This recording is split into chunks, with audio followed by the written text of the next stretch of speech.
안녕, 야오예요. 오늘은 독일의 오리지널 카피의 중요성에 대해서 좀 얘기를 해볼까 해요. 우리나라는 딱히 서류에 원본이 없어요. 우리나라 같은 경우에는 그냥 관청 가가지고 이거 떼러 갔는데 한 부 떼주세요 그래가지고 떼서 받으면은 그게 오리지널 카피예요. 근데 독일 같은 경우에는 오리지널 카피가 있어요. 그러니까 원본이 있어요. 모든 서류에. 그래서 이 원본은 굉장히 보관을 잘 하셔야 돼요. 이거를 잃어버리면 발급비가 엄청나게 많이 들거나 여러 가지 곤란한 일이 많이 일어납니다. 그 서류를 제출해야 되는 경우에는 그 원본을 복사를 해서 중요한 경우에는 이 복사본이 원본이랑 같다는 공증을 해서 서류를 제출을 해요. 이게 문제가 되는 게 무엇이냐? 우리나라에는 원본 개념이 없다 보니까 얘네들이 이게 원본이냐라는 거를 물어봐요. 그러니까 독일의 원본의 기준이 뭐냐면은 누군가가 프린트를 해서 사인을 하고 서류에 도장을 찍고 어쨌든 뭔가 이렇게 공식적인 절차를 거치면 얘네들을 이걸 원본으로 봐요.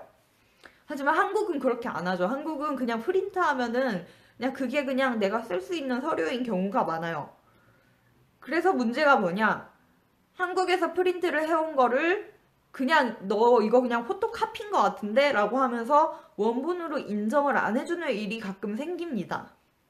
그래서 도장이 필요해요. 한국에서 서류를 받을 때 그냥 서류를 받아오면 안 되고 웬만하면 압인이나 도장이나 담당자 사인이 있는 거를 받아오면은 정신건강에 좋습니다. 이런 게 없는 경우에도 와서 통과를 한 경우가 있기도 한데 근데 이런 거를 문제 삼고 넘어가는 공무원도 있어요. 그렇기 때문에 모든 서류에 도장, 압인, 사인이 있으면은 정신건강에 굉장히 이득이 되고 굉장히 멘탈이 편해집니다. 제가 이제 독일 대학에 서류들을 제출을 할 때 그 서류를 공증을 받으려고 독일 대사관에 여러 가지 뭐 졸업증명서, 그다음 성적표 이런 것들을 들고 가져간 적이 있어요. 한국에 아직 있을 때. 그러니까 졸업 예정 증명서를 들고 갔죠.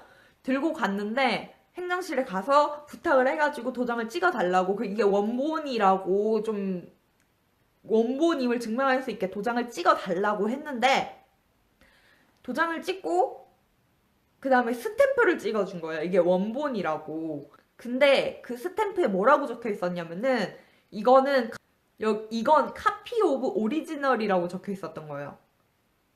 그래서 이제 대사관에 들고 갔는데 여러 가지 논의를 막 해보더니 이제 결론이 뭐였냐면은 이 카피 오브 오리지널이라는 표현 때문에 이거는 오리지널의 카피지 오리지널이 아니다. 그렇기 때문에 이거를 복사를 해가지고 오리지널의 카피에 카피로 공증을 해줄 수 있지 오리지널의 카피로 인정을 해줄 수가 없다. 그렇기 때문에 오리지널의 카피를 다 묶은 공증 한 부, 그 다음에 오리지널의 카피의 카피로서 걔를 한 부, 이렇게 공증을 2번을 해가지고 돈을 2배를 내야 된다는 게 저의 결론이었습니다. 그래서 일단 학교 성적표 도장 찍어달라고 반드시 얘기를 하시고 그 다음에 수능 성적표 그 평가원에 가시면은 거기서 압인을 찍은 거를 줘요.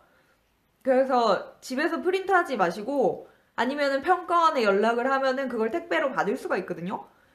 그 압인이 찍혀 있는 영문본 성적표를 받아오시고요. 압인, 도장, 사인. 한국에서 서류 챙겨오실 때 반드시 체크하시고 챙겨오시기 바랍니다. 안 그러면은 다시 또 한국에 연락해가지고 뭐 서류 받고 이러는 경우가 생길 수가 있기 때문에 한국에서 서류를 챙겨오실 때는 도장이랑 압인, 사인 반드시 중요한 것으로. 어쨌거나 안녕.